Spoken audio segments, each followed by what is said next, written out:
fast turning into a battlefield. There are troops on street corners and under bridges. Armoured vehicles constantly crisscross the city, bolstering positions, waiting for the enemy. The Ukrainian military are fighting, but they will struggle to hold on. Tanks, APCs and trucks manoeuvre beneath the road arches. They're attempting to shield themselves from attack from the skies, holding on until the Russian infantry and paratroopers attempt to get further into Kiev by road and on foot. Well, that's the expectation anyway. There's been a huge exodus from the city. Those left behind attempt to thumb lifts, heading west. Others stop passing cars and ask if they're heading their way. More often than not, it's a fruitless hope. The air raid sirens are irregular now. It's scary stuff. With their belongings, they try to hurry off the streets.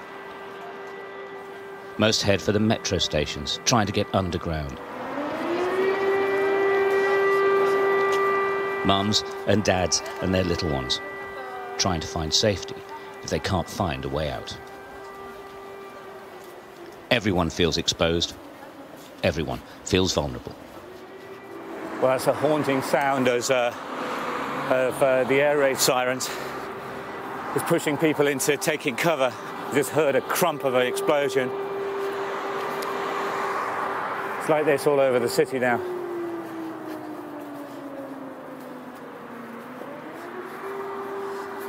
There's APCs up here.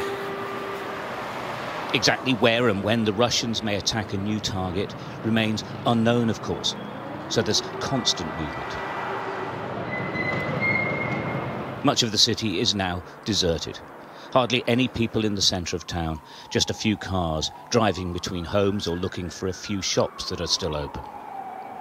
And on the streets as well, civilian militia, armed and ready to support the army.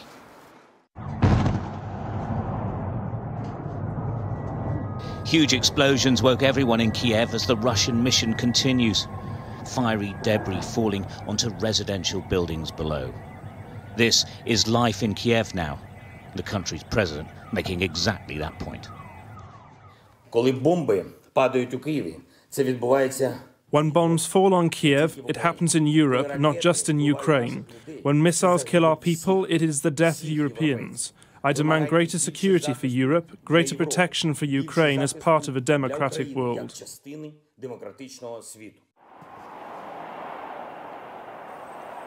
Many of the Ukrainian soldiers are very young and inexperienced. 21-year-old Sergei Petroshenko is the only soldier guarding a footbridge. He has fired 16 rounds in his life.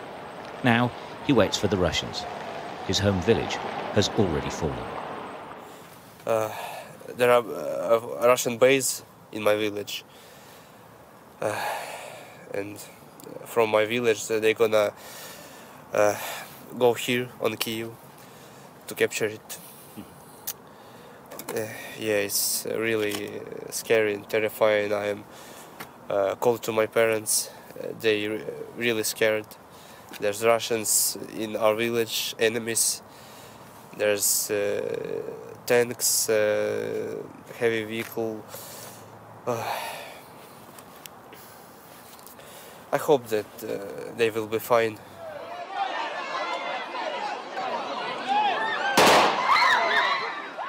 In their thousands, they descended on the central railway station, trying to get seats on any train heading south. Guards firing.